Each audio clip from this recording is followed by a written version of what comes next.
पिछले कुछ दिनों से मेरा सामना इल्यूमिनाटी नाम की एक ऐसी सीक्रेट सोसाइटी से संबंधित बहुत सारी सामग्रियों से हो रहा है जो मीडिया, फाइनेंस नेटवर्क और फार्मा नीतियों के माध्यम से पूरी दुनिया पर नियंत्रण कर रही है। यहाँ तक कि अनेक लीडर, गुरु और पुजारी उनके नियंत्रण में है।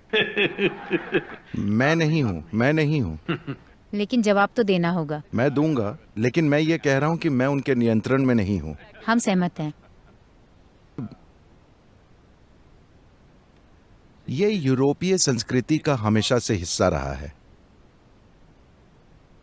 वैसे हम भी इन दिनों काफी हद तक इससे प्रभावित हो रहे हैं, लेकिन यूरोप में सीक्रेट स्कूल अद्भुत माने जाते रहे हैं। यहां तक कि प्रसिद्ध लोग जैसे सुकरात, अरस्तु, ये लोग वो भी सीक्रेट स्कूल के हिस्से थे। कोई अपने स्कूल को गुप्त क्यों रखेगा? क्योंकि समाज हर उस चीज पर अत्याचार करने के लिए तैयार है जिससे वो सहमत नहीं है। अत्याचार, सिर्फ अत्याचार होने पर ही कोई स्कूल सीक्रेट हो जाता है ना? तो सीक्रेट स्कूल परंपराएं यूरोप में इतनी अधिक इसलिए हैं क्योंकि कट्टर धार्मिक विश्वास रखने वाले हर उस चीज को दबा रहे थे जो उनके अनुसार बस 10 लोगों को भी इकट्ठा कर लेती थी।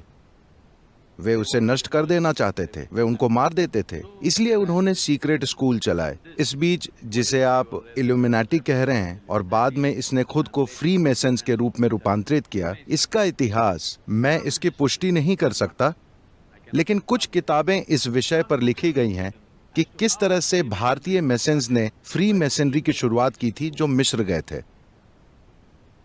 क्योंकि उनको अनजान देश में जीवित रहना था, तो वे सभी तरह के उपाय कर रहे थे कि जीवित कैसे रहा जाए। अपने बीच उन्होंने कोड विकसित किए और एक दूसरे से कोड भाषा में संपर्क और संवाद किया, जिससे कि वे उस आक्रामक संस्कृति में बचे रह सकें। और ये वहां से फैला, ऐसा कुछ किताबें कहती हैं, लेकिन इस बारे में कोई ऐतिहासिक प्रमाण उपलब्ध नहीं है। लेकिन यह संभव है क्योंकि हम जानते हैं कि पिरामिड और बालबेक मंदिर को बनाने के लिए कुछ पत्थर तराशने वाले भारत से गए थे।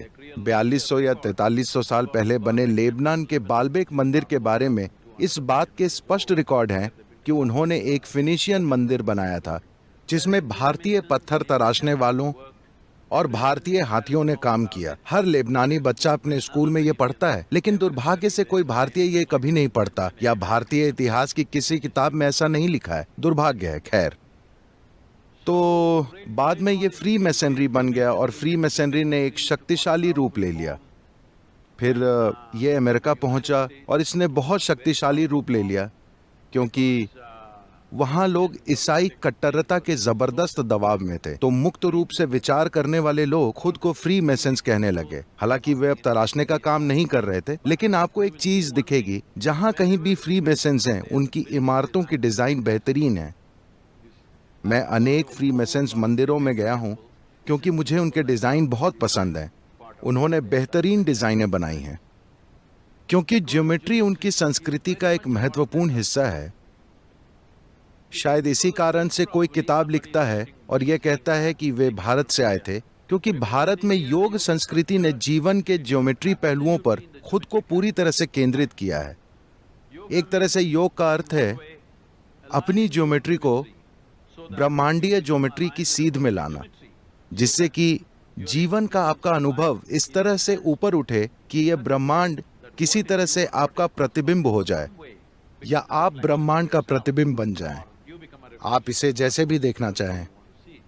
तो जहां भी हम ज्योमेट्री की गहरी समझ को देखते हैं, हम ये सोचते हैं कि जरूर यहाँ योगी रहे होंगे, क्योंकि प्राचीन काल में ज्योमेट्री का ये स्तर तब तक नहीं आता था जब तक कि आप में कोई भीतरी प्रक्रिया न चल रही हो। अब भले ही लोग ज्योमेट्री को बाहर की ओर एक अलग स्तर पर पढ़ रहे हैं, लेकिन उन दिनों इतनी जटिल ज्योमेट्री को समझने का एकमात्र तरीका अपनी खुद की बनावट के अध्ययन का था कि यह शरीर कैसे बना है, और ग्रहों और अंतरिक्ष की घटनाओं पर ध्यान देकर इसे समझा जाता था। तो एक समय ऐसा था जब वे कुछ चीजों को नियंत्रित करते थे, लेकिन सभी सीक्रेट स्कूलों के बारे में बढ़ा चढ़ाकर बातें की जाती हैं। आजकल वे ज्यादा कुछ नियंत्रित नहीं कर रहे हैं।